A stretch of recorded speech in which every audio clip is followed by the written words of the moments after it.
This is Dr. Michael Rowan, Day 8 of my personal archive project. Tonight, I'm documenting SCP-173. If you worked for the Foundation, you know 173. Everyone knows 173. It was one of the first SCPs we successfully contained. It became almost routine at this point, standard procedure. We've had it locked down for so long that newer personnel treat it like a training scenario. It's a statue, concrete and rebar, vaguely humanoid, with a face that looks spray-painted on, crude, almost comical, if you don't know what it does. You can't look away from it. The moment you break visual contact, blink, turn your head, close your eyes, it moves instantaneously, impossible speed. And if you're in containment with it when that happens, it snaps your neck. Containment protocol is straightforward. Minimum 3 personnel for any interaction. At least 2 maintain constant visual contact, while the third performs necessary tasks. Staggered blinking, simple rotations. When the protocol is followed correctly, no one dies. The incident I'm documenting occurred 6 years ago. There's 2 testimonies in the file, a written objection filed before the incident, and a body camera transcript from during. You need both to understand what happened. I pulled the first document from the folder. It was typed on official Site 19 letterhead, dated and timestamped. The first testimony is from Dr. Sarah Vance, Senior Containment Specialist. The document was labeled Formal Objection in bold letters at the top. It was addressed to me. Dr. Vance wrote that this document served as formal objection to the approved transport of SCP-173 from Site 19 to Site 11, scheduled for the following day. She'd been informed that due to budget constraints and scheduling conflicts, the transport team had been reduced from standard protocol of 6 personnel to 4. 2 drivers, 2 containment specialists. The justification provided cited improved observation windows and updated transport containers as reducing the need for redundant personnel. She stated clearly, and for the record, this was inadequate.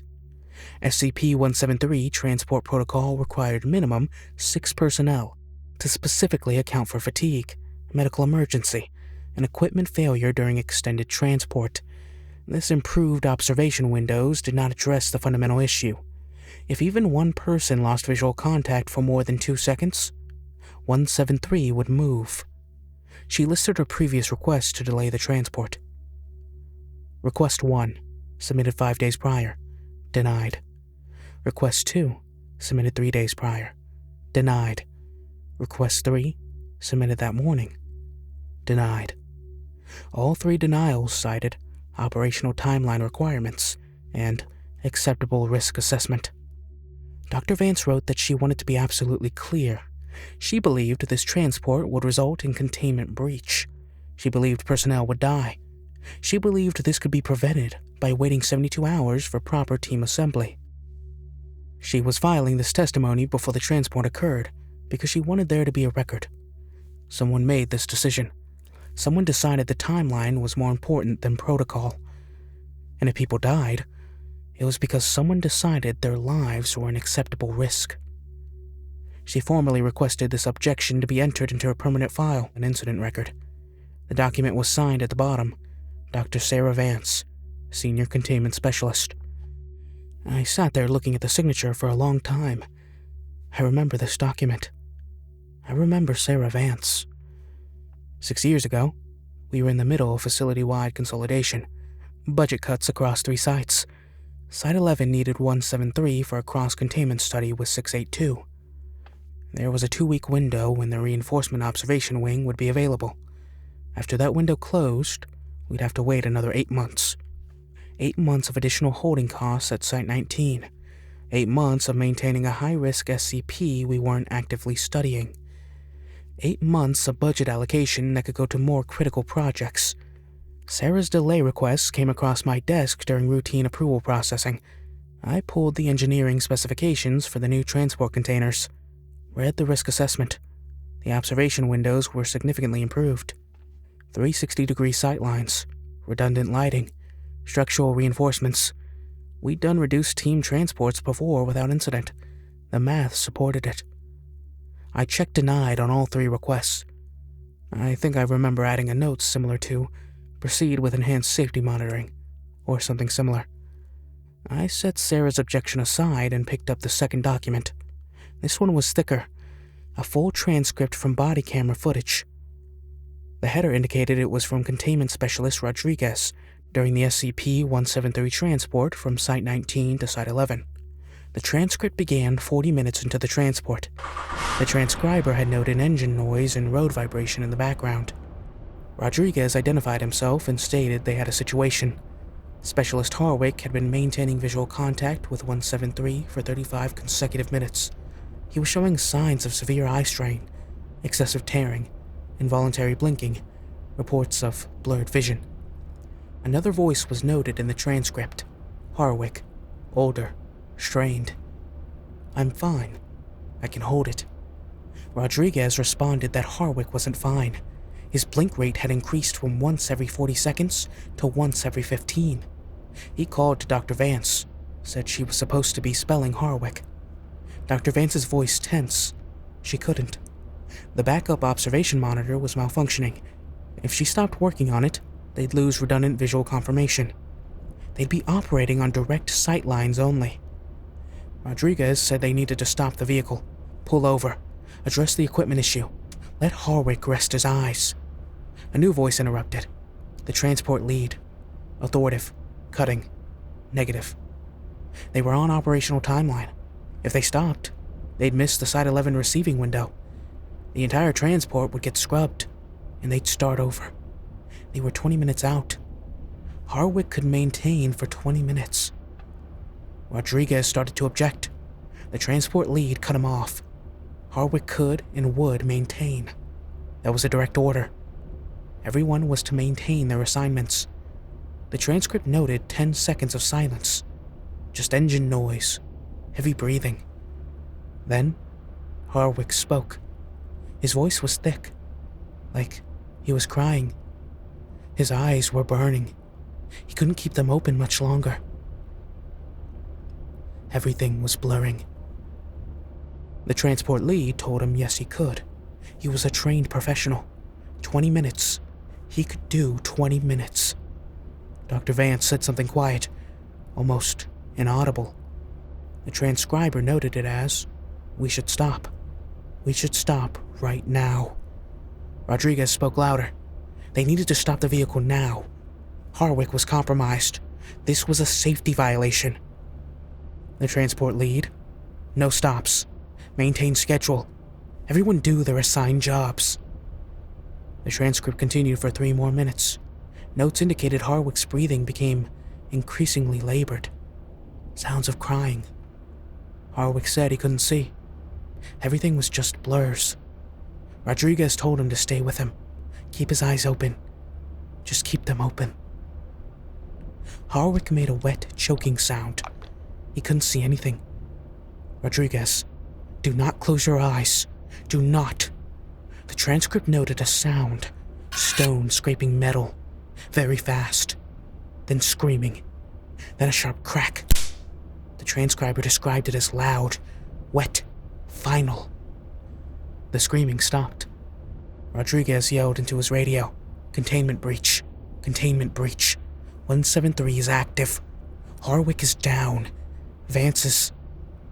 Oh God. Vance. Second scraping sound. Second crack. Rodriguez panicked. Running. No. No. No. The transcriber noted the body camera view spinning. Footsteps. Heavy breathing. A flash of pale concrete moving impossibly fast. Camera ripped away. View tumbling. Brief image of something angular and crude and close. Third crack. Silence. Except engine noise for 30 seconds.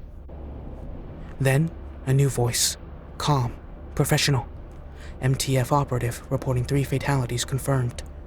SCP-173 was stationary, preparing for recontainment protocol.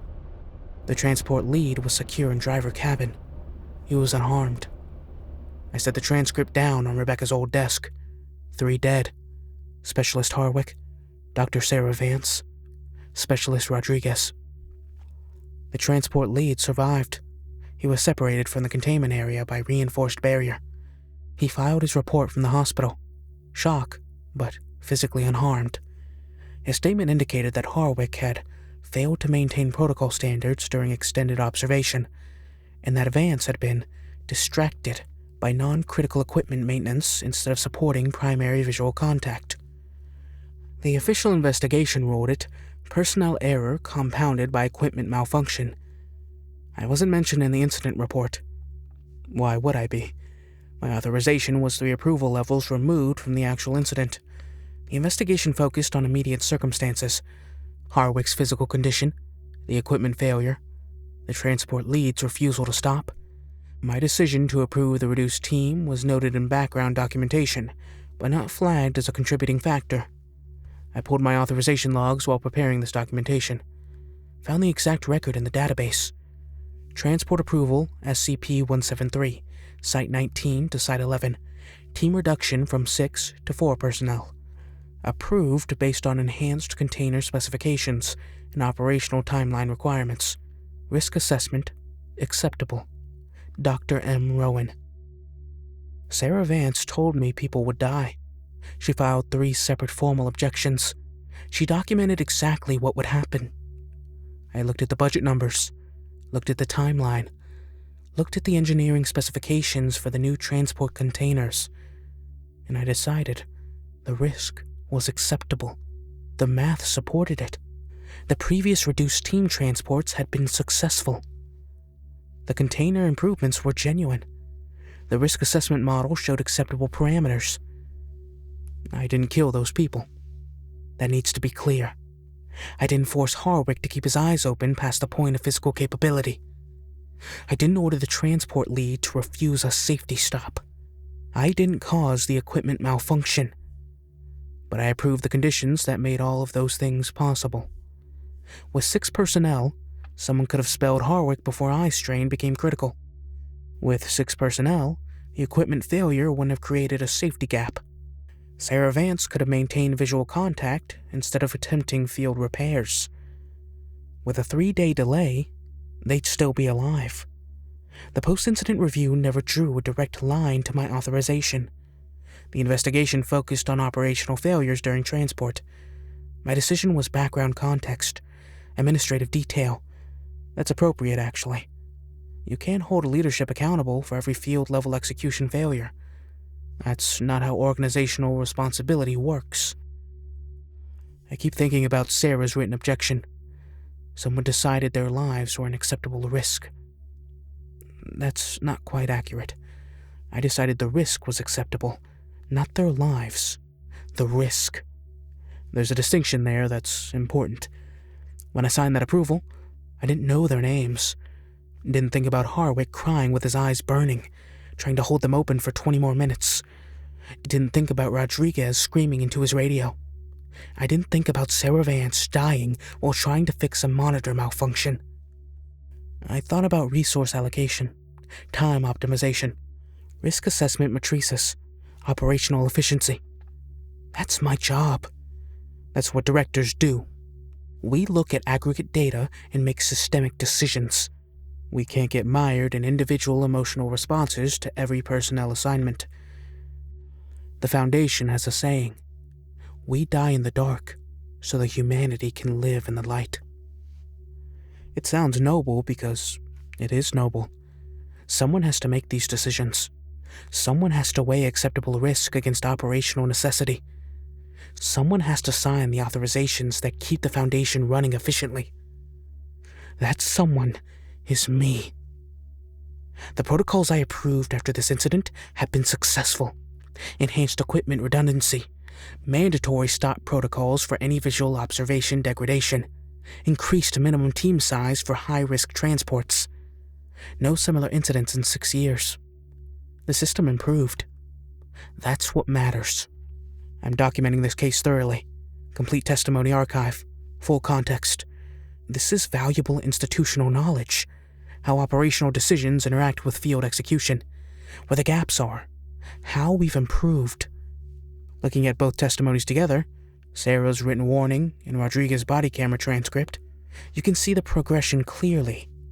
The warning was there. The risk was identified. The field personnel attempted to mitigate. The system failed at the operational level, not the strategic level. That's an important distinction for the archive. I filed both documents carefully in my growing collection. Sarah's formal objection went in first. Then Rodriguez's transcript. I labeled the folder clearly. SCP-173, Transport Incident, Site 19 to Site 11. Personnel Fatalities, 3. I have 85 more files to process. The next one involves a feeding schedule optimized. Be mindful of your mind. Every incident is a learning opportunity. Every failure is data. Every death contributes to better protocols. That's how progress works in the Foundation. I'm going to finish this archive, all 87 files. The work continues. The containment holds. The optimization saves resources that save more lives in aggregate. That's what separates us from the anomalies we contain. We adapt. We improve. We make the hard decisions that keep humanity safe. Someone has to do it. I signed off on the transport schedule that killed 3 people, but I also implemented the protocols that have prevented 12 similar incidents since then. Net positive. That's what matters in the long term. The math works. It has to.